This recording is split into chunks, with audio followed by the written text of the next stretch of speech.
That brings us to question 3. Question 3 is all about the sales. So the first part of this, we were talking about the stock that we bought. Because obviously you cannot sell anything until you've bought it. So what we're doing here is we're talking about the sales from the different departments. So it says the departmental sales for the year were rooms, food, beverages, etc. So when we have a sale, from our point of view, we're simply going to open up a sales T account. Now it says that for the year we sold in rooms 450,000. Now we know that sales is going to increase on the credit side. So rooms, food, beverages, telecommunications and other. Rooms it was 450,000. Food 325,000. Beverages beverages 250,000.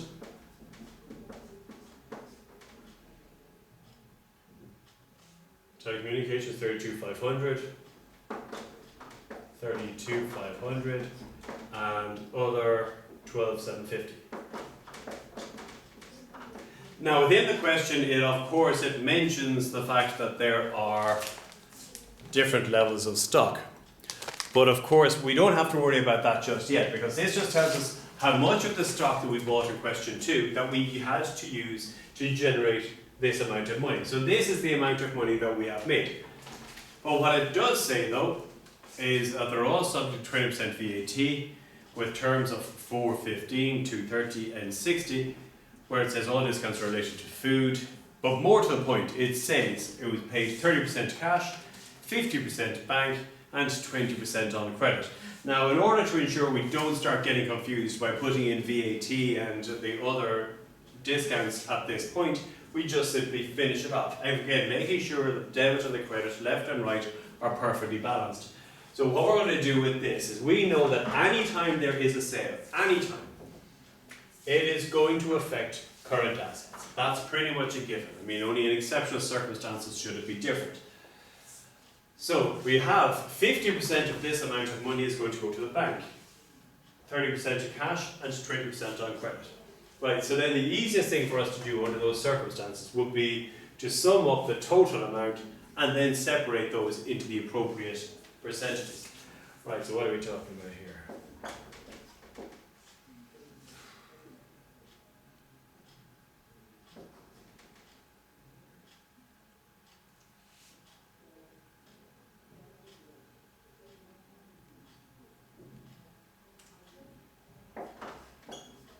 Alright, so 103, right, so 1,035,250. Right, so that's the total amount of sales. Now we said that of this, 50% is going to the bank, 30% is going to cash, and 20% on credit. Now when you look at the list of current assets that you have available, I mean, they will all be labelled the T accounts. Any current asset is going to be labelled CA. So you know that credit is going to be an account. It's either an account receivable or an account payable. Because we have made a sale, naturally this is an account that we are going to receive, account receivable. If in any doubt, it's going to be a current asset, because a sale always affects a current asset. Again, if in any further doubt, it will of course increase on the same side as the bank, because it has to. Because if it's this or this moving to the bank, cash and accounts receivable, then naturally it's got to be on the other side, which is going to be the other side. Right. So what we're going to do now, so 50% of this goes to the bank. So 50%, what are we talking about?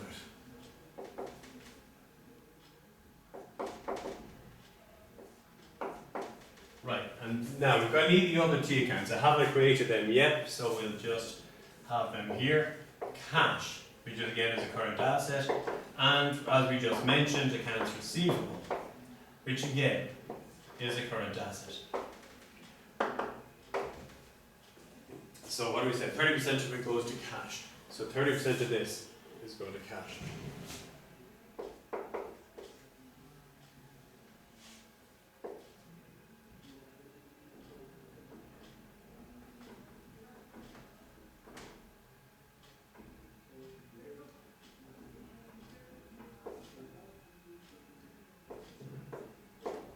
And 20% to accounts receivable.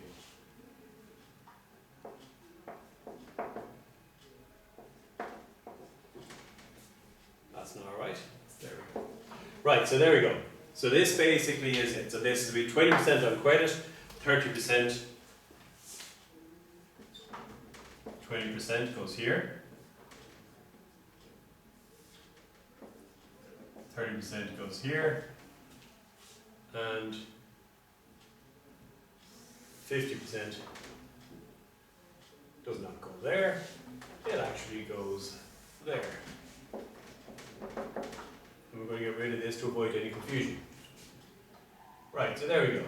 So that's basically it. So 50% to 30% to 20%. So that's 100% of it. If we add up these numbers, they will be equal to 1035250. Again, the debit and the credit are in balance, the left and the right, whichever way you prefer to know it. So we can move on to the next point. It says they are all subject to 20% VAT. Now again, as we just spoke about before, we have the VAT that we receive when we make a sale. Now remember, the purpose of all of this is that we are only gathering this money to pay it to the government as it becomes due. So for this example here, we therefore are going to call this VAT payable. Because even though the people are paying us now, we are going to have to pay this when we receive it. It's not for us. And remember, so it's all in relation to the government. This is tax, so this is in relation to the government. So the VAT payable. Now again, when we make the sale, we see an increase on, say, the right-hand side. So it's a credit side. It's when we have the VAT, because this is where the money is going to be coming, we also know that the increase has got to be on that side. Again, if in doubt, recognize the similarities between the two. The VAT payable, because it's 20% of each of these, now again, we've got the total here, we don't need to break it all down again, so we can just do 20% of the total amount, which 207,050. That's the total VAT. But of course, when people paid the VAT, they didn't pay it any way separate. They paid it with the money that they paid us for the sale, which means that the VAT was received in the same way, as in 20% of it has still to be paid, 30% of it was in cash, and 50% of it was to the bank. And we'll break this down in exactly the same way. 20%, 30%, and 50% across. I won't bother drawing that arrow because it's obviously going to cut across everything. Right, so 30% of 207,050. What a simple way, okay.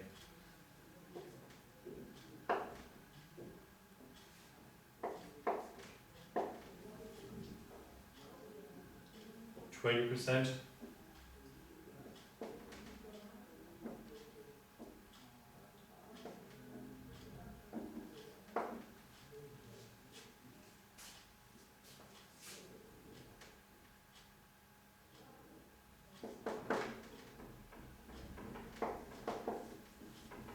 And 50%.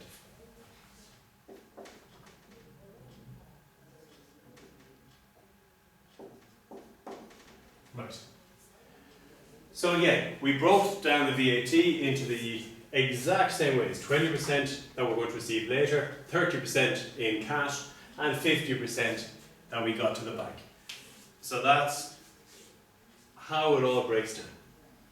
Now I'm going to get rid of these parts here because I just don't need those lines for the next part because it could cause confusion.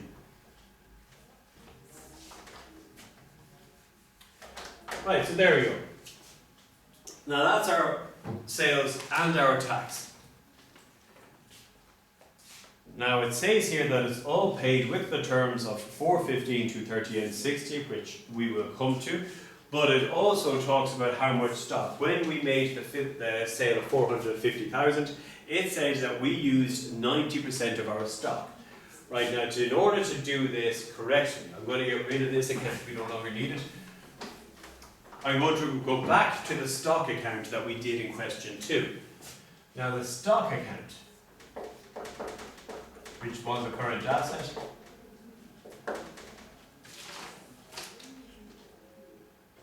was rooms, food, beverages, PO. 85, 65, 49. 85, 65,000, 49,000, 350, 210. 350, 210. Okay, there we go. So that was a stock account we created in question 2. It's now saying to us that we used 90% of our food stock, or of our room stock, 95% of our food stock. Now, even though our sales was this amount, this is how much money we made from selling the stock. So even though we can see that this is 450 and the most we spent on stock here was 85, that's just a markup, that's the profit, that's how we make money. So we would expect this. If this is not higher than this, you are in a whole world of trouble. So what we're doing here is we're just going to account for exactly how much of the stock we did use. And so it says there's 90% of this for food, 95, 80, 95%, 80%, 98 and 90. 98% and 90%. So this of course is 100% of our stock and we used during the year 90%. Naturally within this point you can see that if I use 90% I'm going to be left with 10. And that is what my balance would be down here. I will subtract what I have here from what I started with, and the difference would be the remainder between those and the 100%. So 90% of 85,000. Right. 95% of 65,000.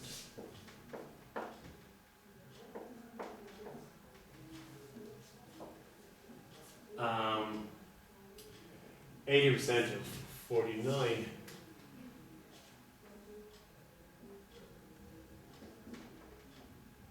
That's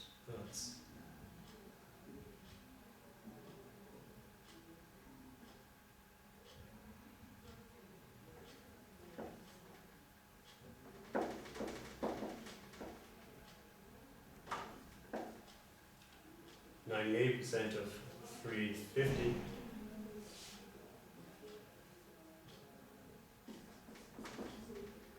And 90% of 2100. Right. And so that's literally how much stock that we have used. Now that tells us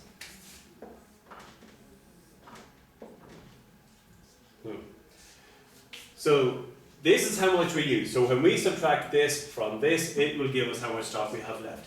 Now that of course is useful in its own right. It basically says that this was during the year, all of this went into the storeroom. During the year, all of this came back out again. When it came out, we sold it, and this is how much money we made. But of course, we need to now account for how we're going to look at that to determine our profit. The only way we can do that is if we call it a cost. So what we're going to do now is I'm going to open up the account. This is where we consider it to be purchases. As we spoke about before, when you have purchases, then we have to account for the goods we sell as purchases. If we account for everything we buy as a purchase, firstly it means that I'm suggesting that the cost was higher than it would ordinarily be because I didn't use all of this, I only used this. And secondly, if I put the entire cost as a cost of me having sold these goods, then I'm stating that my stock no longer has any value. And it also means that keeping track of it would also be an issue. So this is the actual cost to me, and as we know, the cost of sales increases on credit side, so therefore we're going to put these turn to right, 61,350, 39,980, 343, and 1890. Right, there you go. And that's basically it. This is us accounting for the stock that we used. Even though in the question I said that we used 90% of our stock to make this money, in reality the only relationship between those two numbers is when it comes to us checking our profit, which is going to be this number minus this number. And then we see, did you make money that way? And that's the only relationship that they have.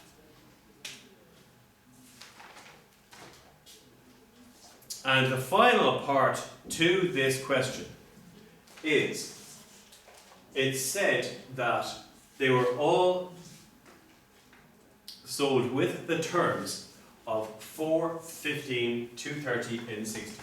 That's 4, 15, 2, 30 and 60. Now this is not actually relevant for this question, but it is going to be relevant later on. So when we see this, this refers to the terms of our credit management. Credit management obviously being the effort to get the money in as quickly as possible. If we don't, it's perceived that the longer the money is out there waiting to be collected, the less likely it is that we will collect it. So we give an incentive. We say we give the 4% discount if they pay within 15 days. A 2% discount if they pay within 30 days. And the basic agreement we have with them is that they will pay us within 60 days. If they don't, well, then they're in breach of the rules altogether. But even though they say they'll pay us in 60 days, if they choose to pay us earlier, we will give them a discount. The earlier, obviously, the better for them and, by extension, for us. And that's the only thing that refers to. We don't do any calculations with that in question 3. That is going to relate to question 5.